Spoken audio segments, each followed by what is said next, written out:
Hi, and welcome to this episode of Victory Talk with Latasha White. I thank you so much for being here. I really appreciate you spending just a little bit of your time to be able to hopefully pick up a few nuggets that you can apply to your life to help you lead it just a little bit better.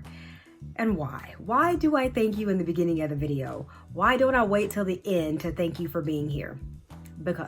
Because I know life happens. Because I know phone calls can come through, you can get distracted, a kid calls your name, whatever it is, and you might not be able to get through the whole video. You might not remember to come back, but I just want to thank you for being here to spend whatever time it was that you were here, because I may not ever get to meet you. I may not ever get to know who you are. I may not ever get to know your name, but I still want you to know that I appreciate you for clicking, for listening, and for sure sharing. If there's something here that, might not be for you this time, or even if it is, that you share it out with your community, I really appreciate that, because how will they know if you don't share it with them? You're the one listening right now. And so if you know this could be for somebody else, please share it. I have been known to bless people for doing that. Not to say that you should share just for that reason, but I really appreciate it and I want you to know that. So today, I want to talk to you about positioning your pace for the push. Positioning your pace for the push. Life gets so busy, right? And we can go so hard in the paint, as we call it, going hard in the paint. And what's going to happen if you continue to go hard in the paint for too long before you're listening to the warning signs? The warning signs being, I'm starting to get really, really tired. I'm starting to feel like I'm doing way too much, but I can't slow down. I'm starting to feel like I'm forgetting what I'm supposed to be doing, but I'm not asking for help. I'm starting to feel like I've got way too much on my plate. But again, I'm not asking for help. I feel like,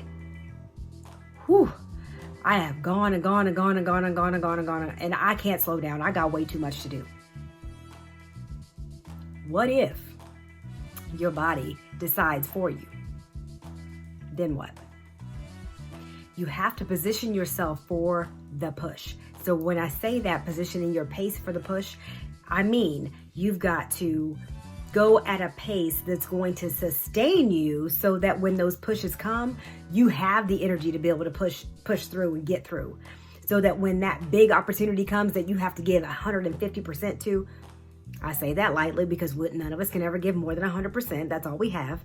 But what I'm saying is, if those opportunities come and you're just like, you're way too tired and way too spent and way too exhausted and have zero of anything left to give, you're going to miss the opportunity because you can't seize it. You can't seize the opportunity if you have nothing else to grasp with. And so we always talk about filling your cup to the point of overflow and serving with your overflow. How can you ever fill up your cup if you don't slow down to refill it?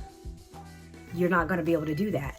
And so what I'm saying is, I'm not saying slow down to the point of like, I'm just sitting and chilling all day, every day. But I'm saying don't overflow your plate all day, every day, to whereas when those extra opportunities come, it could be something for your kids. It could be something for your family. It could be something for your life, your business, your whatever it is. And then you have absolutely nothing to pull from to be able to get you through that hump. What if the opportunity comes and you get like the opportunity of a lifetime and you're like, I just got to dig in and give it every single thing that I have. But then you find out you have nothing. The same thing happens, right? When say that you're going for a run. I'm just going to give this example because I'm not a runner, but I'm going to give this example. If you're going for a run, say you're a marathon runner, even half a marathon, you're not going to start off sprinting, right? You can't sustain a sprint for the entire marathon, for the entire half marathon. You probably won't sustain a sprint for a 5K, depending on where your fitness level is. So what I'm saying is, if you're not pacing yourself and so like if you're going to run this marathon and you don't pace yourself up to the 13.1, where that's the halfway mark, how are you going to be able to get through the other 13.1 to the finish line? How are you going to be able to do that? You've got to pace yourself. So those times when you are waiting for your extra energy, your extra push, burst of energy in that push, it's not coming if you've already been using the extra energy and the pushes along the way. You have to pace yourself for that. I say the same thing when we're doing Kangoo exercise. Y'all know that y'all see me, my pictures and the boots and all this stuff all the time. And if you are going hard in the paint from the first beat to the last beat and you never, ever, ever come down, at some point in that you coming down because your body is not going to be able to do it. If you're trying to just go, you go, oh my gosh, I can't even do cool down now because I got nothing else. But if you pace yourself and not give that big burst of energy in the first 2 or 3 songs, you're not going to fizzle out before it's time. Before you tell your body that it's time, not that your body told you it was time.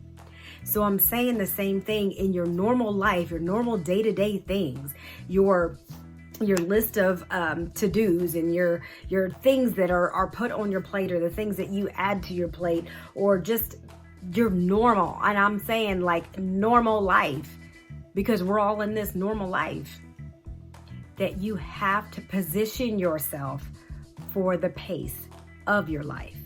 You know what your assignment is.